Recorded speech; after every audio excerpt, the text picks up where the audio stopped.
Hello dear students, welcome back to my channel BK Munnalal.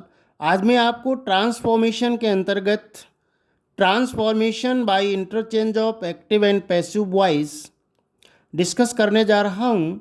Dear students, मैं आपको बताना चाहूँगा कि मैंने ट्रांसफॉर्मेशन के अंतर्गत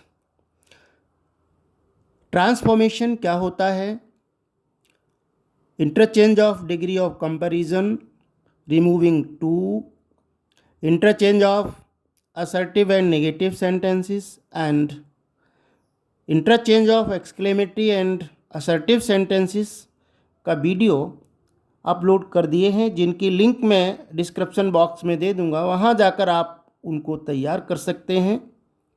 आइए शुरू करते हैं। Interchange of active and passive voice में असर्टिव सेंटेंसेस को, ये एक्टिव एंड पैसिव वॉइस का ट्रांसफॉर्मेशन के अंतर्गत पहला वीडियो रहेगा। तो सबसे पहले हम ये समझेंगे कि वॉइस क्या होता है। चूँकि हमें वॉइस परिवर्तन करना होगा, इसलिए सबसे पहले हम वॉइस को समझेंगे। वॉइस को हिंदी में वाच्य कहते हैं। ये दो प्रकार का होता है, एक्टिव वॉइस तथा पैसिव वॉइस। एक्टिव वॉइस को कर्ता वाच्य कहते हैं और पैसिव वॉइस को कर्म वाच्य कहते हैं। एक्टिव वॉइस वह होता है जिसमें कर्ता को प्रधानता दी जाती है, और पैसिव वॉइस वह होता है जिसमें कर्म को प्रधानता दी जाती है। अब हम यहाँ दोनों को समझेंगे कि एक्टिव और पैसिव वॉइस क्या होता है। पहले ये समझ लें वॉइस क्या होता है। Voice is the quality of a verb that indicates whether its subject acts or is acted upon। अर्थात वाचिक क्रिया का वह रूप है जो यह व्यक्त करता है कि कर्ता स्वयं कुछ करता है अथवा किसी के द्वारा किए गए कार्य का परिणाम भोगता है। अब एक्टिव वॉइस क्या होता है? The subject perform the action on the object, और in active voice the subject work itself. In passive voice the subject works itself। Passive voice का जो पहला रूप है active voice, active voice, in active voice the subject works itself. अर्थात active voice में कर्ता स्वयं कार्य करता है, और ऐसे में वाक्य की रचना होती है subject plus verb plus object, अर्थात SVO, सब्जेक्ट वर्ब और ऑब्जेक्ट। उदाहरण से समझेंगे। ही राइट्स अ लेटर, वह एक पत्र लिखता है। पैसिव वॉइस में, in passive voice the subject is being acted upon, और in passive voice work is done for the subject. Passive voice में कर्ता के लिए कार्य किया जाता है। उदाहरण से देखेंगे। इसका स्ट्रक्चर होता है पहले ऑब्जेक्ट, फिर वर्ब, और जो सब्जेक्ट होता है वो ऑब्जेक्टिव केस में बाद में लिखा होता है, उससे पहले बाई आता है। इसकी रचना OVS होती है, और एक्टिव वाक्य की रचना SVO होती है। अब ही राइट्स अ लेटर का पैसिव बनेगा a letter is written by him. पहले वाक्य की हिंदी है वह एक पत्र लिखता है, और पैसिव वॉइस में वाक्य की हिंदी होगी उसके द्वारा एक पत्र लिखा जाता है। एक्टिव वॉइस से पैसिव वॉइस बनाने की विधि, कुछ पॉइंट्स को हमें ध्यान में रखना पड़ेगा एक्टिव से पैसिव बनाते समय। एक्टिव सेंटेंस के ऑब्जेक्ट को पैसिव सेंटेंस का सब्जेक्ट बनाते हैं। दूसरा, एक्टिव सेंटेंस के सब्जेक्ट को पैसिव सेंटेंस का ऑब्जेक्ट बनाते हैं। एक्टिव सेंटेंस में वाक्य होता है सब्जेक्ट वर्ब प्लस ऑब्जेक्ट, और पैसिव में होता है object plus verb plus subject. तीसरी बात हमको ये ध्यान में रखनी है कि केवल ट्रांजिटिव वर्ब, सकर्मक क्रिया ही पैसिव में बदली जा सकती है। उदाहरण के लिए ही राइट्स अ लेटर, वह एक पत्र लिखता है। क्या लिखता है? एक पत्र। अगर हम कहेंगे ही गोज टू स्कूल, तो ऐसे वाक्यों में हमें कोई ऑब्जेक्ट नहीं मिलता है, उन क्रियाओं को पैसिव में नहीं बदला जा सकता। चौथी बात हमको ये ध्यान में रखनी होगी कि जिस वर्ब के दो ऑब्जेक्ट होते हैं उनमें से किसी एक ऑब्जेक्ट को सब्जेक्ट बनाकर पैसिव बना देते हैं। जिस वर्ब के दो ऑब्जेक्ट्स होते हैं उनमें से किसी एक ऑब्जेक्ट को सब्जेक्ट बनाकर पैसिव बना देते हैं। सामान्यतः हमें इनडायरेक्ट ऑब्जेक्ट से पैसिव बनाना चाहिए। डायरेक्ट ऑब्जेक्ट से पैसिव बनाने पर इनडायरेक्ट ऑब्जेक्ट के पहले टू का प्रयोग करते हैं। नेक्स्ट, पांचवी बात हमको ये ध्यान में रखनी होगी कि एक्टिव सेंटेंस की वर्ब से व्हाट क्या शब्द लगाकर प्रश्न करने पर डायरेक्ट ऑब्जेक्ट तथा हुम किसको शब्द लगाकर प्रश्न करने पर उत्तर में इनडायरेक्ट ऑब्जेक्ट प्राप्त होता है। उदाहरण से हम समझ सकते हैं, he gave me a watch, उसने मुझे एक घड़ी दी। अब क्वेश्चन करेंगे व्हाट लगाकर, what did he give me, उसने मुझे क्या दिया। आंसर में मिला ए वॉच, ये डायरेक्ट ऑब्जेक्ट है। दूसरा, home did he give a watch, उसने घड़ी किसको दी। उत्तर में आया टू मी, मेरे लिए, ये इनडायरेक्ट ऑब्जेक्ट है। तो सामान्यतः हमें इनडायरेक्ट ऑब्जेक्ट से ही पैसिव बनाना चाहिए दो ऑब्जेक्ट होने की हालात में। नेक्स्ट हमें छठी बात ये ध्यान में रखनी होगी कि एक्टिव वॉइस के सेंटेंस की मेन वर्ब के टेंस के अनुसार पैसिव वॉइस में न्यू सब्जेक्ट अर्थात ऑब्जेक्ट के बाद verb to be, is, am, are, was, were जो भी टेंस है का प्रयोग कर मेन वर्ब की थर्ड फॉर्म का प्रयोग करना चाहिए या थर्ड फॉर्म का प्रयोग करते हैं। सातवीं बात हमको ये ध्यान में रखना है कि पैसिव वॉइस में ऑब्जेक्ट के पहले आवश्यकता अनुसार बाई या वर्ब के अनुरूप उचित प्रीपोजिशन का प्रयोग करते हैं। उदाहरण है, ही किल्ड अ लॉयन, उसने एक शेर मारा। क्या मारा? शेर। ये हमारा पैसिव का सब्जेक्ट हो जाएगा a lion. A lion was killed by him. Second example है, the girl laughed at him, passive बनेगा he was laughed at by the girl. अब जो नियम हमने अब तक पढ़े, उपरोक्त नियमों को हम निम्न रेखा चित्र की सहायता से समझ सकते हैं। एक्टिव सेंटेंस है तो उसकी रचना है सब्जेक्ट वर्ब ऑब्जेक्ट, और वाक्य पैसिव बना तो ओ बी एस हो गया, अर्थात जो एक्टिव का सब्जेक्ट था वो पैसिव का ऑब्जेक्ट हो गया, जो एक्टिव का ऑब्जेक्ट था वो पैसिव का सब्जेक्ट हो गया। अर्थात ऑब्जेक्ट सब्जेक्टिव केस में आ जाएगा और सब्जेक्ट ऑब्जेक्टिव केस में चला जाएगा।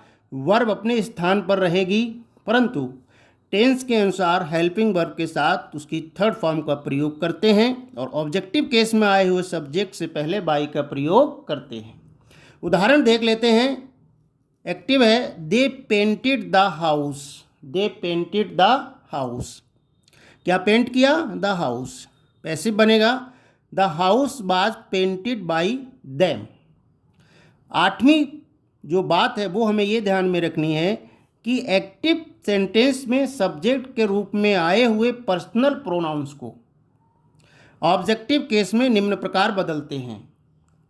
अब हमको ये देखना है कि एक्टिव वॉइस में जो पर्सनल प्रोनाउंस आए हैं उनको पैसिव बनाते समय किस में बदलेंगे। आई आया है तो मी में बदलेंगे, बी को अस में बदलेंगे, यू को यू में बदलेंगे, ना यू का यू रहेगा, ही को हिम में, सी को हर में तथा दे को दैम में बदल दिया जाता है और इनके पहले बाई का प्रयोग कर लेते हैं।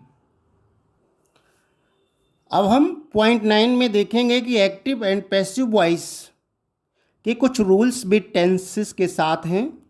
टेंस पर आधारित असर्टिव सेंटेंस है तो उसको हम किस प्रकार से बदलेंगे, हमको ये ध्यान में रखना होगा कि किसी भी परफेक्ट कंटिन्यूस टेंस का पैसिव नहीं बनता है तथा फ्यूचर कंटिन्यूस टेंस को पैसिव में नहीं बदला जाता है। तो हम ये देखेंगे कि अगर प्रेजेंट टेंस है और उसमें हमारा पैसिव का जो सब्जेक्ट है वो आई आया है तो प्रेजेंट इंडिफिनिट में एम प्लस वर्ब की थर्ड फॉर्म लगाएंगे, और कंटिन्यूअस है तो एम बीइंग वर्ब की थर्ड फॉर्म, और परफेक्ट है तो हैव बीन प्लस वर्ब की थर्ड फॉर्म का प्रयोग करेंगे।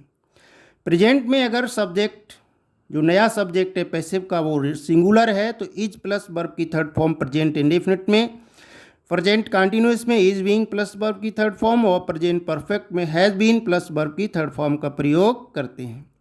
इसी तरह से हम देखेंगे कि अगर प्रेजेंट में पैसिव सब्जेक्ट बहुवचन का है, प्लूरल है, तो प्रेजेंट इंडेफिनिट में आर प्लस वर्ब की थर्ड फॉर्म आएगी, कंटिन्यूअस में आर बीइंग प्लस वर्ब की थर्ड फॉर्म आएगी और परफेक्ट में हैव बीन प्लस वर्ब की थर्ड फॉर्म का प्रयोग होगा। अब हम देखेंगे पास्ट टेंस में, अगर हमारा पैसिव का सब्जेक्ट सिंगुलर है तो पास्ट इंडेफिनिट में बाद प्लस वर्ब की थर्ड फॉर्म, और सब्जेक्ट प्लूरल है तो वर प्लस वर्ब की थर्ड फॉर्म का प्रयोग होगा। इसी तरह से पास्ट कंटिन्यूअस है और सब्जेक्ट सिंगुलर है तो वाज बीइंग प्लस वर्ब की थर्ड फॉर्म होगी, और प्लूरल है तो वर बीइंग प्लस वर्ब की थर्ड फॉर्म का प्रयोग करेंगे। नेक्स्ट हम देखेंगे कि पास्ट टेंस में, पास्ट परफेक्ट टेंस में सब्जेक्ट चाहे एक वचन का हो चाहे बहुवचन का हो, सिंगुलर या प्लूरल दोनों के साथ ही हैड बीन प्लस वर्ब की थर्ड फॉर्म का प्रयोग होता है। अब हम देखेंगे फ्यूचर टेंस में, यदि हमारा पैसिव का सब्जेक्ट आई और बी है तो फ्यूचर इंडेफिनिट में शैल बी प्लस वर्ब की थर्ड फॉर्म का प्रयोग होगा। फ्यूचर कंटिन्यूअस का पैसिव नहीं बनता है। फ्यूचर परफेक्ट में shall have been plus verb की थर्ड फॉर्म का प्रयोग करेंगे। नेक्स्ट हम देखेंगे फ्यूचर में अगर सब्जेक्ट सिंगुलर या प्लूरल है आई वी को छोड़कर, तो फ्यूचर इंडेफिनिट में विल बी प्लस वर्ब की थर्ड फॉर्म का प्रयोग होगा, और फ्यूचर परफेक्ट में will have been plus verb की थर्ड फॉर्म का प्रयोग होगा। इस तरह से ये रूलिंग है, सूत्र हैं जिनकी सहायता से हम टेंस पर आधारित असर्टिव सेंटेंसेस का पैसिव बना सकते हैं। हमें ये ध्यान रखना होगा कि सभी परफेक्ट टेंसेस में वर्ब की थर्ड फॉर्म ऑलरेडी होती है, हमें उसे ज्यों का त्यों लिख लेना है। उदाहरण के द्वारा अब हम इस चार्ट को समझेंगे।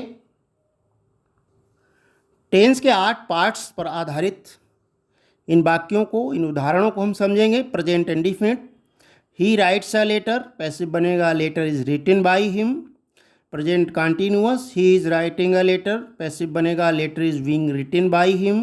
Present perfect, he has written a letter, passive बनेगा letter has been written by him.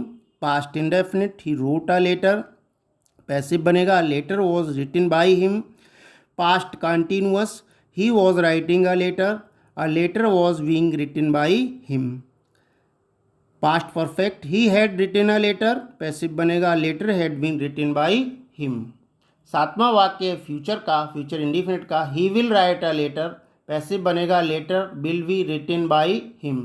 Future perfect, he will have written a letter, passive बनेगा letter will have been written by him. Dear students, in examples की practice कर आप tense पर आधारित वाक्यों को बहुत आसानी से पैसिव बना सकते हैं। 10वीं बात, पॉइंट 10 हमको ये बताता है कि पैसिव वॉइस में कुछ वर्ब्स ऐसे होते हैं जिनके बाद प्रीपोजिशन निम्न चार्ट के अनुसार प्रयोग किया जाता है, बाई का प्रयोग नहीं किया जाता है। उदाहरण के लिए हम देखेंगे, नोन है, ओब्लाइज्ड है, इनवाइटेड है, एडिक्टेड है, लिसन, परफॉर्म। यदि ये क्रियाएं आई हैं पैसिव में तो इनके बाद टू का प्रयोग होगा। उदाहरण है, I know his father, passive बनेगा his father is known to me, by me नहीं आएगा, क्या आएगा, टू मी। नेक्स्ट है, सरप्राइज्ड है, एस्टोनिश्ड है, डिस्प्लीज्ड है, अलार्म्ड है, शॉक्ड है, रिजॉइस्ड है, डिसअपॉइंटेड है, डिस्ट्रेस्ड है, मैरिड है, अनॉयड इत्यादि क्रियाओं के बाद एट का प्रयोग होता है। उदाहरण है, his behaviour disappointed me, passive बनेगा I was disappointed at his behaviour. Next है, नेक्स्ट वर्ब्स हैं, प्लीज है, सेटिस्फाइड है, डिसगस्टेड है, क्वारल, ईटीसी है, इनके साथ विद का प्रयोग होता है। उदाहरण है, your honesty pleased me, passive बनेगा I was pleased with your honesty. Fourth प्रकार के वर्ब्स होते हैं, इंटरेस्टेड है, कंसिस्टेड है, कंटेंड है, डिसइंटरेस्टेड है, इंगेज्ड, ईटीसी। इन क्रियाओं के बाद इनका प्रयोग होता है। उदाहरण है, the job interests me, passive बनेगा I am interested in job. 11th point में हम देखेंगे यदि active sentence subject verb plus preposition plus object के स्ट्रक्चर पर आधारित है तो पैसिव वॉइस में निम्न स्ट्रक्चर के आधार पर बदला जा सकता है। पैसिव सब्जेक्ट लिखेंगे, हेल्पिंग वर्ब, वर्ब की third form, preposition plus by और ऑब्जेक्ट लिख देंगे। उदाहरण है the girl laughed at him, he was laughed at by the girl, passive बन जाएगा। नेक्स्ट है द जज inquired into the case, passive बनेगा the case was inquired into by the जज। आशा है डियर स्टूडेंट्स ये वीडियो आपको पसंद आया होगा। पसंद आया हो तो लाइक करिएगा, शेयर कीजिएगा। बने रहिए आपके अपने चैनल बीके मुन्नालाल में। Thanks for watching. फिर मिलते हैं एक नए टॉपिक के साथ। टिल देन नमस्कार।